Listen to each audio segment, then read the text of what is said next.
Hello everyone, I hope you all are fine. आज हम twelfth accountancy के अंदर करेंगे क्विक रेशो और एसिड टेस्ट रेशो और लिक्विड रेशो। लास्ट वीडियो में हमने करंट रेशो किया था कि करंट रेशो क्या होता है।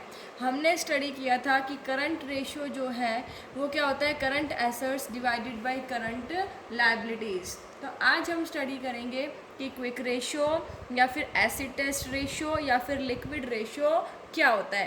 तीनों एक ही बात है। अगर आपके पास न्यूमेरिकल आ जाए कि क्विक रेशो से सॉल्व कीजिए या एसिड टेस्ट रेशो से सॉल्व कीजिए या फिर लिक्विड रेशो से सॉल्व कीजिए, तो आपको इसी मेथड से सॉल्व करना है। ये बिल्कुल एक जैसा ही है। तो आज हम स्टडी करेंगे कि क्विक रेशो क्या होता है। देखो, this ratio indicates whether the firm is in a position to pay its current liabilities within a month और इमीडिएटली।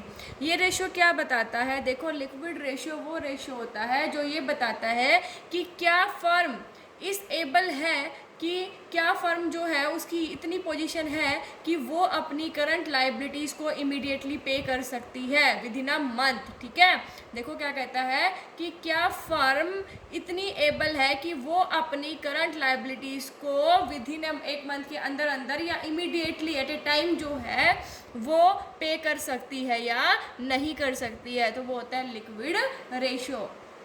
अब क्विक रेशो या लिक्विड रेशो या फिर एसिड टेस्ट रेशो को निकालने का फॉर्मूला क्या होता है? Current assets liquid assets upon में करंट लायबिलिटीज। देखियो, करंट रेशो का फॉर्मूला क्या था? करंट एसेट्स अपॉन में करंट लायबिलिटीज। लेकिन क्विक रेशो का फॉर्मूला क्या है? करंट एसेट्स की जगह यहाँ पर क्या आ जाएंगे? Liquid assets divided by current liabilities. अब देखो कि लिक्विड एसेट्स क्या होते हैं? Converted into cash and cash equivalents very shortly. Liquid assets वो एसेट्स होते हैं जिनको हम कैश में इजीली कन्वर्ट कर सकते हैं। ठीक है, मतलब बहुत शॉर्ट पीरियड के अंदर हम उनको कैश में कन्वर्ट कर सकते हैं, या फिर हम कैश इक्विवेलेंट्स में मतलब उसके बराबर होते हैं। ठीक है, मतलब हम ये कह सकते हैं कि लिक्विड एसेट्स वो एसेट्स होते हैं जिसको हम कैश में इजीली कन्वर्ट कर सकते हैं। अब लिक्विड एसिड्स तो हमने देख लिया कि लिक्विड एसिड्स क्या होते हैं। अभी हम स्टडी करेंगे कि लिक्विड एसिड्स जो है उसके अंदर क्या क्या चीज़ें इंक्लूड होती हैं। तो देखिए, लिक्विड एसिड्स के अंदर हमारे आते हैं करंट इन्वेस्टमेंट, देन है हमारा ट्रेड रिसीवेबल्स, फिर हमारा कैश एंड कैश इक्विवेलेंट्स, और फिर है हमारा short term loans and advances. देखिए, करंट इन्वेस्टमेंट हमारी लिक्विड एसेट्स के अंदर आती है।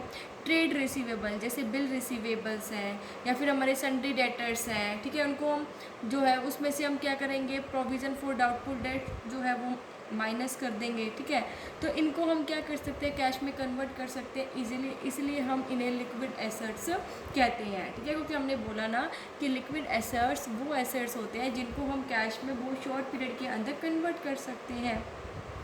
अब लिक्विड एसेट्स हमने पढ़ लिया कि इन चीज़ों को इंक्लूड करते हैं। या फिर लिक्विड एसेट्स का फॉर्मूला भी होता है बेटा, current assets minus other current assets. देखो, करंट एसेट्स तो हमारे हो गए, अदर करंट एसेट जैसे प्रीपेड एक्सपेंसेस हो गया, एडवांस टैक्स हो गया, इन्वेंट्री हो गया। ठीक है, मतलब करंट एसेट्स में से हम प्रीपेड एक्सपेंसेस, एडवांस टैक्स जो इन्वेंट्री है उसको माइनस कर देते हैं, तो हमारा लिक्विड एसेट्स आ जाता है। क्योंकि प्रीपेड एक्सपेंसेस हम पहले से ही पे कर चुके हैं, एडवांस टैक्स जो टैक्स हमने पहले ही पे कर दिया, तो वो हम लिक्विड एसेट्स के अंदर इंक्लूड नहीं कर सकते क्योंकि हम उनको कैश में कन्वर्ट नहीं कर सकते। इन्वेंट्री को भी हम क्या नहीं करते? लिक्विड एसेट्स में कंसीडर नहीं करते, क्योंकि इन्वेंट्री को हमने सॉल्व करना पड़ता है, बेचना पड़ता है, बेचेंगे तभी कैश में कन्वर्ट होगी, और इन्वेंट्री को कैश में कन्वर्ट होने में काफ़ी टाइम लग जाता है। ठीक है, इसलिए हम इन्वेंट्री को भी लिक्विड एसेट्स के अंदर इंक्लूड नहीं करते हैं। देखो लिखा है, inventory is not included in liquid assets, की जो इन्वेंट्री है उसको हम लिक्विड एसेट्स के अंदर इंक्लूड नहीं करेंगे। ठीक है, inventory is not included in liquid assets. Inventory को हम लिक्विड एसेट्स के अंदर इंक्लूड नहीं करते हैं।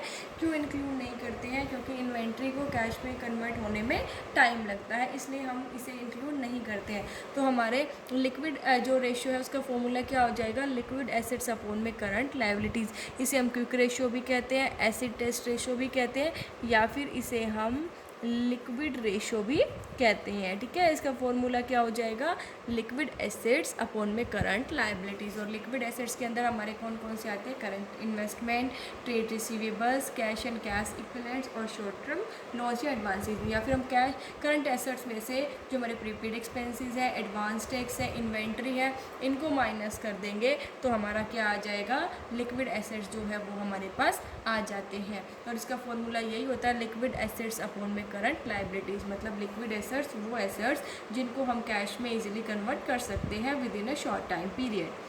अब आइडियल क्विक रेशो क्या होता है लिक्विड रेशो का, 1:1।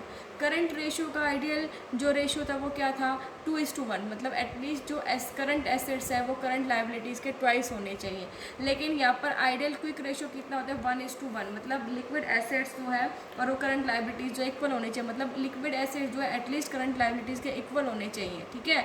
अगर ये इससे ज़्यादा है, मान लीजिए 1.5:1 है, इट मीन्स लिक्विड एसेट्स 1.5 है, ठीक है, और करंट लाइबिलिटीज़ 1 है। इट मीन्स अच्छी बात है कि फर्म की क्या कैपेसिटी दिखाता है कि हाँ जो फर्म है वो इस एबल है कि वो करंट लाइबिलिटीज़ को टाइम पर पे कर सकती है विद इन अ मंथ या फिर इमीडिएटली, ठीक है। तो आइडियल जो क्विक रेशो होता है वो कितना होता है, 1:1 होता है।